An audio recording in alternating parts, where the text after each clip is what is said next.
தந்தி தொலைக்காட்சி நேயர்களுக்கு வணக்கம். நல்லதை சொல்வோம், நல்லதை செய்வோம், நல்லதே நடக்கும். ஒரு வாழ்க்கையில் நல்லது நடக்க வேண்டும் என்று சொன்னால் நல்லதை சொல்ல வேண்டும், நல்லதை செய்ய வேண்டும். அந்த அடிப்படையில் இன்றைக்கு 11/4/2017 செவ்வாய்க்கிழமை, சித்திரை நட்சத்திரம் பின்னிரவு 5:25 வரை, பிறகு சுவாதி நட்சத்திரம். இன்றைக்கும் பௌர்ணமி பகல் 11:38 வரை இருக்கிறது. நிலவு வழிபாட்டால் நிம்மதி காணலாம். இன்றைக்கு நான் உங்களுக்கு சொல்ல இருக்கிற நல்ல கருத்து, முன்னோர்கள் சொல்லிய முத்தான கருத்துக்கள். சில பேர் கோயிலுக்கு போகிறாங்க, கோயிலில் விளக்கேற்றுற போது அடுத்தவங்க ஏற்றுற விளக்கில் இவங்களுடைய அந்த சிட்டி திரியவும் வைத்து பிடித்து வைப்பார்கள். பிறர் ஏற்றிய விளக்கிலே அந்த சன்னதியில் ஏற்றுகின்ற பொழுது நாம் விளக்கை தொட்டு அதில் ஏற்றக்கூடாதாம். அப்படி ஏற்றினால் அவர்கள் எந்த கோரிக்கைக்கு ஏற்றுகிறார்களோ அந்த கோரிக்கை ஒன்று தனியாக இருந்தாலும் கூட அவர்களுக்குரியதும் இதில் சேர்ந்து விடுவாம். எனவே ஆலயங்களிலே, தெய்வ சன்னதிகளிலே விளக்கு ஏற்றுகின்ற பொழுது பிறர் ஏற்றுகின்ற விளக்கின் மூலமாக நம்முடைய விளக்கை ஏற்றக்கூடாது. நமக்காக தனியாக தீப்பெட்டி வைத்துக்கொண்டு ஏற்ற வேண்டும். கோவிலில் அப்படி ஏற்றுகின்ற பொழுது அப்படி இருந்தால்தான் நன்றாக வரும். சரி, குடும்பஸ்தர்களாக இருந்தால் 2 விளக்கு ஏற்ற வேண்டும், ஜோடி தீபம் ஏற்ற வேண்டும். அந்த 2 ஜோடி தீபத்தையும் ஒன்றோடு ஒன்றாக ஒட்டி வைக்க வேண்டும். அந்த சிட்டிகளை 2ஆக பிரித்து வைத்தால் வாழ்க்கையில் பிரச்சனைகள் வருமாம். எனவே 2 அந்த சிட்டிகளையும் விளக்கையும் ஒன்றாக ஒட்டி வைக்க வேண்டும். ஒருவராக இருக்கின்ற பொழுது அவர்கள் ஒற்றையாக ஏற்றலாம், ஒரு தீபம் ஏற்றலாம். ஆனால் குடும்பஸ்தர்களாக இருப்பவர்கள் 2 தான் ஏற்ற வேண்டும். அந்த தெய்வத்தின் முகம் பார்த்து அந்த விளக்கு ஒளி இருக்க வேண்டுமாம். விளக்கு மேல் நோக்கி எரிகிற ஆற்றல். கண்ணதாசன் சொல்லுவார், விளக்கிருக்கும் இடமனைத்தும் வெளிச்சம் வரும் என்றாலும் விளக்கின் கீழ் இருட்டு வீடு கட்டி கொண்டிருக்கும்பார்.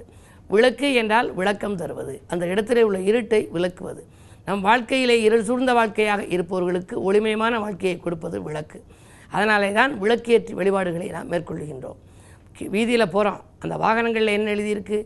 ஒளி கொடுத்தால் வழி கிடைக்கும்னு எழுதியிருக்கோம். அங்கே வாகனங்களில் செல்கின்ற பொழுது நாம் சத்தம் கொடுக்க வேண்டும். ஒளி கொடுத்தால் வழி கிடைக்கும். ஆலயங்களுக்கு செல்கின்ற பொழுது ஒளி கொடுத்தால் வழி கிடைக்கும். ஒளி என்றால் இது போன்ற ஜோதி, இதை கொடுத்தால் வழி கிடைக்கும். சரி, வீட்டிலே விளக்கேற்றுகிற பொழுது பூஜை அறையிலே நம்ம விளக்கேற்றுறோம். அப்போ யாராவது தூங்கி கொண்டிருந்தால் அவர்களை எழுப்பி விட வேண்டுமா? எழுப்பி அவர்கள் முகம் கழுவிய பின்னாலே தான் நாம் பூஜை அறையிலே விளக்கேற்ற வேண்டும். விளக்கு ஏற்றி கொண்டிருந்த பொழுது ஒருவர் அங்கே தூங்கி கொண்டிருந்தால் அந்த சோம்பேறித்தனமாக இருக்கின்ற பொழுது இலக்குமே அந்த இல்லத்திலே குடியேறாதாம். அது மட்டும் அல்ல, திருக்கார்த்திகை அன்றைக்கு தீபம் எங்கும் ஏற்றி வைப்பார்கள், வீட்டு படிகளிலே எல்லாம் ஏற்றுவார்கள். ஆனால் அன்றைக்கு ஏற்றிவிட்டு மறுநாள் அப்பெல்லாம் ஏற்றுவது கிடையாது. பரணி தீபம், கார்த்திகை தீபம் என்று ஏற்றுவார்கள். ஆனால் இப்பொழுதும் ஒவ்வொரு மாதம் வருகிற கார்த்திகைக்கும், அட்சய திருதிகை, வெள்ளிக்கிழமை போன்ற நல்ல நாட்களிலே எல்லாம் வீட்டுக்கு வெளியிலே வாயிலே சிற்று விளக்கு எல்லாம் ஏற்றலாம். அப்படி ஏற்றினால் ஒற்றைப்படையிலே தான் ஏற்ற வேண்டும். அந்த ஏற்றுகின்ற விளக்கினுடைய அடிப்படை 9, 11 என்று ஒற்றைப்படையிலே தான் ஏற்ற வேண்டும். அப்படி ஏற்றி முடிந்த பிறகு இல்லத்திற்குள் வந்து பூஜை அறையிலே நாம் குத்து விளக்கேற்றி இலக்குமிக்காக ஒரு பாடல் பாட வேண்டும். பொதுவாக எல்லோருமே கவலைப்படுகிறார்கள். நெஞ்சிற் கவலையெல்லாம் நிழல் போல தொடர்ந்ததனால் தஞ்சமென உன்னை அடைந்தேன் தாமரை மேல் நிற்பவளே, அஞ்சாது வரம் கொடுக்கும் அழகு மகா லட்சுமியே, வஞ்சமில்லாத எனக்கருள வருவாய் இது சமயம் என்று சமயமாலையை நாம் பாட வேண்டும். சமயமாலை பாடினால் சமயத்தில் வந்து கை கொடுப்பாள் இலக்குமி. எனவே வட்டமலர் மீதிருந்து என்பது போல தாமரை மலர் மீதிருந்து வாசம் செய்கின்ற அந்த இலக்குமி நம் இல்லத்தில் குடியேற வேண்டுமானால் ஒவ்வொரு வெள்ளிக்கிழமையும் விளக்கேற்ற வேண்டும். ஒவ்வொரு நாளும் இரவு மாலை நேரத்திலே 6 மணிக்கு விளக்கேற்றி வைத்து வழிபாடுகள் செய்ய வேண்டும். ஆலயங்களுக்கு சென்று விளக்கேற்றினால் நாம் சொந்தமாக விளக்கேற்ற வேண்டும்.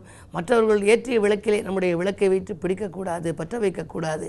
அதற்கு பிறகு ஜோடி தீபம் ஏற்றுபவர்கள் ஒட்டி வைத்து கொண்டு ஏற்ற வேண்டும். இப்படியெல்லாம் விளக்கு வைப்பதற்கு கூட சில விளக்கங்களை, முத்தான கருத்துக்களை நம் முன்னோர்கள் சொல்லி வைத்திருக்கிறார்கள்.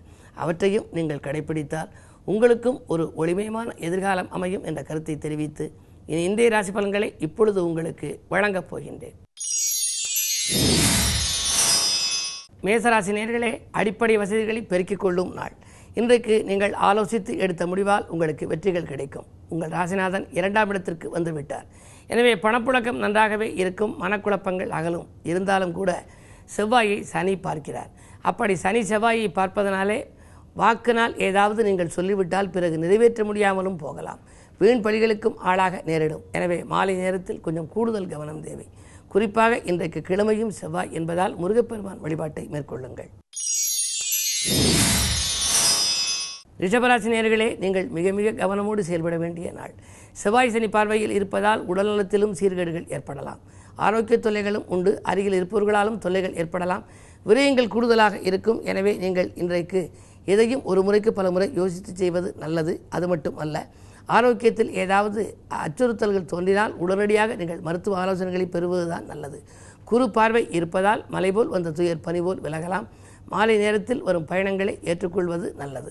காலை நேரத்தில் வரும் பயணங்களை தவிர்ப்பதன் மூலமே உங்களுக்கு சிக்கல்களிலிருந்து விடுபட வாய்ப்புகள் உருவாகும். மிதுனராசி நேயர்களே, உங்களுக்கு வீட்டில் உள்ளவர்களால் விரயங்கள் ஏற்படும் நாள். உங்கள் ராசிநாதன் புதன் கொஞ்சம் வலிமை இழந்திருக்கிறார். ஆரோக்கிய தொல்லையும் உண்டு. மருத்துவ செலவுகளும் ஏற்படலாம். குடும்ப பிரச்சனையும் குடிகட்டி பறக்கும். அது மட்டுமல்ல, குடியிருக்கும் வீட்டாலும் பிரச்சனைகள் வரலாம். பத்திரப்பதிவிலும் உங்களுக்கு தடைகள் உருவாகலாம். தொழிலில் நாணயமாக நடந்து கொள்ள இயலுமா என்பது சந்தேகம்தான். என்ன இருந்தாலும் இன்றைக்கு கிழமை செவ்வாய் என்பதால் முருகப்பெருமானை வழிபடுவதன் மூலம் உங்களுடைய வளர்ச்சியில் ஏற்பட்ட தளர்ச்சிகளை அகற்றிக்கொள்ள இயலும். கடகராசி நேயர்களே, உங்களுக்கெல்லாம் மங்கள ஓசை மனையில் கேட்க வழிபிறக்கும் நாள். இன்றைக்கு மாற்றுக்கருத்துறையோர் மனம் மாறுவர். கூட்டு முயற்சிகளிலே உங்களுக்கு வெற்றி கிடைக்கும். கேதுபலம் 8 இருப்பதால் வளைந்து கொடுத்து செல்வது நல்லது. வீடு வாங்க விற்க எடுத்த முயற்சிகளிலும் உங்களுக்கு வெற்றிகள் கிடைக்கலாம். தொழில் முன்னேற்றம் எதிர்பார்த்தபடியே இருக்கும். சிம்மராசி நேயர்களே, சர்ப்பதோஷத்தின் பிடியில் சிக்கியிருக்கும் நீங்கள் சந்தோஷங்களை வரவழைத்துக் கொள்ள நாகசாந்தி பரிகாரங்களை செய்து கொள்வது நல்லது. உங்கள் ராசிக்கு 2ஆம் இடத்திலே குரு பகவான் வக்ர இயக்கத்தில் இருப்பதால் பண தேவைகள் உடனுக்குடன் பூர்த்தியாகும். இருந்தாலும் கூட வந்த மறுநிமிடமே செலவாகலாம். சுப விரயங்களை மேற்கொள்வது நல்லது. சோகங்கள் விலக சுற்றத்தார்கள் உதவிக்கரம் நீட்டுவார்கள். துணிந்து சில முடிவுகளை நீங்கள் எடுத்து அதில் வெற்றி காண இயலும் நாளாக இந்த நாள் அமையப் போகிறது. கன்னிராசி நேயர்களே, உங்களுக்கு குருச்சந்திர யோகம். குருச்சந்திர யோகம் செயல்படும் இன்றைக்கு குழப்பங்கள் தீரும். குதூகலம் கூடும். கல்யாண வாய்ப்புகள் கைகூடலாம். ஆதாயத்துடன் கூடிய அலைச்சலே உங்களுக்கு உண்டு. அதிகார பதவியில் உள்ளவர்களின் ஒத்துழைப்பு உங்களுக்கு கிடைக்கப் போகின்றது. உதிரி வருமானங்களும் பெருகும். பிள்ளைகளின் மூலம் நல்ல தகவல் வந்து சேரும் நாள் இந்த நாள். துலாம் ராசி நேயர்களே, உங்களுக்கு கொள்கை பிடிப்பை கொஞ்சம் தளர்த்திக் கொள்ள வேண்டிய நாள். கொடுக்கல் வாங்கலில் கொஞ்சம் கூடுதல் கவனம் தேவை. 2லே இருக்கும் சனி வக்ர இயக்கத்தில் இருந்தாலும் கூட 2க்கு அதிபதியான செவ்வாய் 8லே இருக்கிறார். எனவே வாகனங்களில் செல்லும் பொழுது கூடுதல் கவனம் தேவை. உடன்பிறப்புகளோடும் உங்களுக்கு பகை உருவாகலாம். உடன் இருப்பவர்களாலும் பகை உருவாகலாம். வாங்கிய இடத்தை கொடுத்து விட்டோமே என்று நீங்கள் கவலைப்படுவீர்கள். இடப்பிரச்சனையும் உங்களுக்கு வந்து சேரும். அதே நேரத்தில் 12இல் குரு இருப்பது மட்டும் உங்களுக்கு நன்மையை கொடுக்கலாம். 6க்கு அதிபதி 12இல் இருப்பதால் காலை நேரத்தில் உங்களுக்கு சலசலப்புகள் அதிகரித்தாலும் மாலை நேரத்தில் உங்களுக்கு கலகலப்புகள் உருவாகும். குருவை வழிபடுவது நல்லது. விருச்சிக ராசி நேயர்களே, உங்களுக்கெல்லாம் பாசம் மிக்கவர்கள் பக்கபலமாக இருக்கும் நாள். பணத்தேவைகள் உங்களுக்கு உடனுக்குடன் பூர்த்தியாகும். நீங்கள் தீட்டிய திட்டங்கள் நிறைவேறும். எடுத்த காரியத்தை எளிதில் செய்து முடித்து வெற்றி காண்பீர்கள். எதிரிகளின் தொல்லைகள் குறையும். வருங்கால நலங்கருதி நீங்கள் எடுத்த முயற்சிகள் அனைத்திலும் வெற்றி கிடைக்கும் நாள் இந்த நாள். புதிய ஒப்பந்தங்கள் வந்து சேரும். புது முயற்சிகளில் வெற்றி கிடைக்க வேண்டுமானால் குருவினுடைய அருட்பார்வை வேண்டும். குருவினுடைய பார்வை 3ஆம் இடத்தில் பதிகிறது. சகாயஸ்தானத்தில் குருவின் பார்வை பதிவதால் எடுத்த காரியங்களில் உங்களுக்கு வெற்றி கிடைக்கும் நாளாகவே இந்த நாளை கருதலாம். மேலும் நீங்கள் நலம் பெற செவ்வாய்க்கிழமை என்பதால் முருகப்பெருமானை வழிபாடு செய்வது நல்லது. தனுசு ராசி நேயர்களே, உங்களுக்கு 10லே குருவும் சந்திரனும் கூடியிருக்கிறார்கள். அஷ்டமாதிபதி 10ல் இருந்தால் தொழில் இழப்புகள் ஏற்படும். அவசரமாக சில முடிவுகளை எடுத்து அதனால் அவதிப்படுவீர்கள். எதையும் ஒரு முறைக்கு பல முறை யோசித்து செய்வது நல்லது. விரயங்கள் கூடுதலாக இருக்கும். நண்பர்களாலும் ஏமாற்றங்களை சந்திப்பீர்கள். உறவினர்கள் பகைகளும் உருவாகலாம். எனவே இந்த நாளை இனிய நாளாக அமைத்துக்கொள்ள பொறுமையை கடைபிடிப்பது நல்லது. மகர ராசி நேயர்களே, உங்களுக்கு அருமையான நாள். இன்றைக்கு ஏக்கங்கள் தீர்ந்து இனிய பலன் கிடைக்கும். தேக்க நிலைகள் மாறும். உதிரி வருமானங்கள் பெருகும். உள்ளத்திலொன்றும் உதட்டிலொன்றும் வைத்து பேசியவர்கள் விலகுவார்கள். ஒப்பந்தங்களில் கையெழுத்திட்டவர்களும் உன்னதமான நாள் இந்த நாள். கும்பராசி நேயர்களே, உங்களுக்கு சந்திராஷ்டமம். எதை செய்தாலும் யோசித்து செய்வது நல்லது.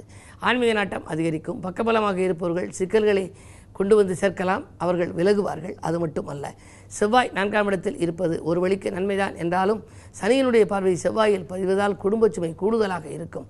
குடும்பத்தில் உள்ளவர்களோடு உங்களுக்கு பிரச்சனைகள் அதிகரிக்கலாம். பொறுமையை கடைப்பிடியுங்கள். நிதானத்தை கடைப்பிடியுங்கள்.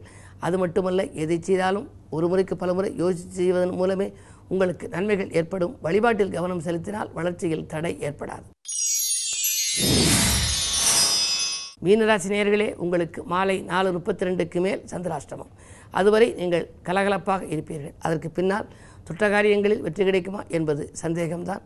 துணிந்து எந்த முடிவுகளும் எடுக்க முடியாது. பஞ்சாயத்துக்கள் உங்களுக்கு இணக்கமாக இருக்காது. பணத்தேவைகள் அதிகரிக்கும். கடன் வாங்கும் சூழ்நிலை கூட உருவாகலாம். இந்த நாளை இனிய நாளாக அமைத்துக்கொள்ள கந்தப்பெருமான் வழிபாட்டை மேற்கொள்ளுங்கள். மேலும் விவரங்கள் அறிய தினத்தந்தி படியுங்கள்.